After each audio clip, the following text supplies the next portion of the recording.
আচ্ছা বলেন তো বৃষ্টির সময় কার কার এরকম পিঠা মাংস খেতে ভালো লাগে, মানে একটু অন্যরকম খাওয়া দাওয়া খেতে কার কার ভালো লাগে। হ্যালো ভিউয়ার্স, আসসালামু আলাইকুম। সবাইকে শুভেচ্ছা জানাচ্ছি একটি নতুন ব্লগ দেখার জন্য। আজকের ব্লগটা রান্নাবান্না নিয়ে সাজিয়েছি, আশা করি আপনারা সবাই পুরো ভিডিওটা দেখবেন। তো আজকে আমি রোস্ট রান্না করব একদম ঘরোয়া উপায়ে, আর হাতের কাছে যে যে মশলা ছিল সেগুলো দিয়েই রোস্টটা রান্না করব। তো প্রথমেই আমি এখানে আর কি মাংসগুলো ভেজে নিব। আর আমি কিন্তু রোস্ট রান্না করার জন্য এখানে ব্রয়লার মুরগি নিয়েছি, আপনারা চাইলে যে কোনো মুরগিই নিতে পারেন। আর এরকম বাটা মশলা দিয়ে কার কার রান্না করতে ভালো লাগে সেটা কিন্তু কমেন্ট বক্সে জানাবেন। আর বাটা মশলা রান্নার স্বাদ কিন্তু অসাধারণ হয় সব সময়।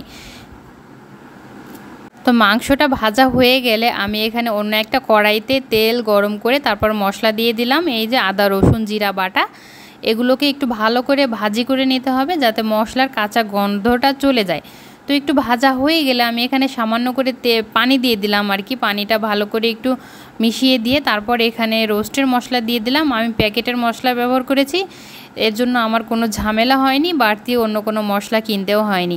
আর এখানে এই যে বাদাম বাটা দিয়েছি, মরিচের গুঁড়া দিয়েছি। আমি যেহেতু আজকে ঝাল রোস্ট করব এর জন্য আমি এখানে শুকনা মরিচের গুঁড়া দিয়েছি। আর যেটা মিষ্টি রোস্ট হয় ওটাই কিন্তু শুকনা মরিচ না দিলেও হয়। তো একটু ঝাল ঝাল রোস্ট খেতে কিন্তু বেশ ভালো লাগে। কষিয়ে টুষিয়ে তারপরে এখানে টমেটো সস দিয়ে দিলাম। টমেটো সস কিন্তু দিতেই হবে, এটা না দিলে রোস্টের আসল স্বাদ পাওয়া যায় না।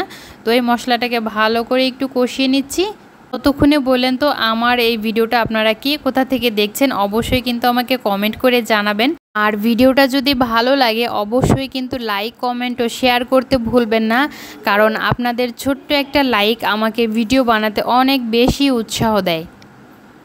আজকে কিন্তু দুপুরের জন্য রান্না বান্না করছি। আর এই রোস্ট রান্নার জন্য আপনাদের ভাইয়াই বলছিল যে একটু রোস্ট রান্না করো, অনেক দিন রোস্ট খাওয়া হয় না, তাই আপনাদের ভাইয়ার জন্যই আর কি সবারও খাওয়া দাওয়া হয়ে যাবে। তার আগে বলুন তো আপনাদের কার কার আমার মতো অবস্থা, যে বৃষ্টি দেখলেই একটু ভালো মন্দ রান্না করতে ইচ্ছা করে আর খেতেও ইচ্ছা করে। তো এই তো বকবক করতে করতে কিন্তু এই যে মুরগির মাংসটা আমি ভালোভাবে কষিয়ে নিয়েছি। আর তারপর ঝোলের পানির পরিবর্তে এখানে আমি দুধ দিয়েছি। এই দুধটা দিয়েই রান্না হবে। এই ঝোলটা একটু শুকিয়ে গেলেই কিন্তু রান্নাটা কমপ্লিট। আপনারা কেউ চাইলে কিন্তু এখানে একটু চিনিও দিতে পারেন। আমি যেহেতু গুঁড়া দুধ দিয়েছি এখানে, তাই আমি এক্সট্রা চিনি দিব না, কারণ গুঁড়া দুধ একটু মিষ্টিই থাকে। তো এই যে আমি এরকম করে একটু ঝোল রেখেছি আর কি। একটু ঝোল থাকলে ভাত দিয়ে মাখিয়ে খেতে ভালো লাগে।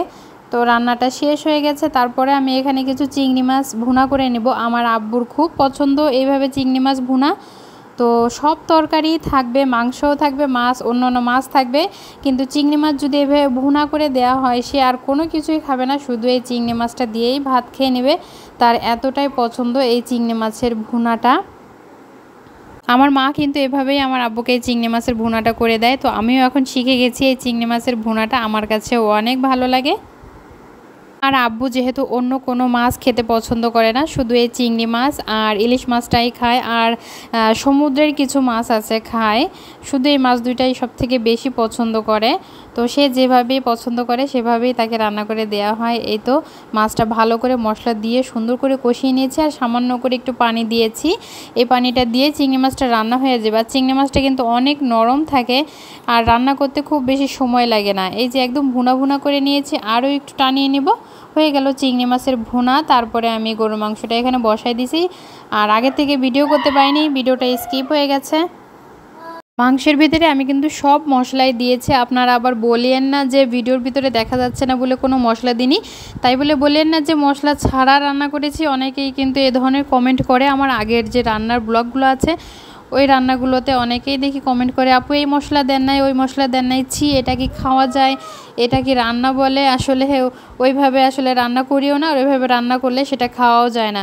তো আমার রান্না বান্না শেষ আর খাওয়া দাওয়াও শেষ। তো বিকালের দিকে ভাবলাম একটু গরুর মাংস আছে, তাই একটু পিঠা বানিয়ে নিই। চিটরুটি পিঠা, এটা আমি প্রথমবার বানিয়েছি, আলহামদুলিল্লাহ ভালোই হয়েছে, খেতেও ভালো ছিল। তো একটু চিটরুটি বানিয়ে নিচ্ছি। তো চালের গুঁড়িটা আর কি গুলাই নিছি, একটু পানি দিয়ে গুলাই এভাবে হাত দিয়ে ছিটায় ছিটায় কড়াইতে দিচ্ছিলাম, আর এভাবে সুন্দর করে উঠে আসছিল। তো প্রথমের দিকে কিন্তু এভাবে সুন্দর করে উঠে নাই, প্রথমে কয়েকটা পিঠা আমার নষ্টই হয়েছে। তারপরের দিকে দেখছি পিঠাগুলো একটু হচ্ছিল আর কি। তো সোয়াদের আব্বু আবার বলতেছিল কিছু পিঠা একটু দুধ দিয়ে ভিজানোর জন্য। তা আমি একটু দুধ জাল দিয়ে চিনি দিয়ে জাল দিয়েছি, একটু মশলা টশলা দিয়ে। তারপর যে পিঠাগুলো বানিয়েছি ওই পিঠাগুলো কিছু পিঠা আমি এখানে ছিঁড়ে টুকরো টুকরো করে ভিজিয়ে দিয়েছি। এটা ৩-৪ ঘন্টা ভিজলেই খাওয়ার মতো হয়ে যাবে, সুন্দর মতো ভিজে যাবে দুধের ভিতরেই। আর কিছু পিঠা রেখে দিয়েছি মাংস দিয়ে খাওয়ার জন্য। তো দুইভাবেই কিন্তু এই পিঠাটা খাওয়া যায়। এই যে গরুর মাংস একটু ছিল রাতে, তো এটা দিয়ে পিঠা খাওয়া হয়ে যাবে। আজকের ব্লগটি কেমন লাগলো অবশ্যই আমাকে কমেন্ট করে জানাবেন, আর ভালো লাগলে অবশ্যই একটা লাইক কমেন্ট ও শেয়ার করতে ভুলবেন না। আল্লাহ হাফেজ।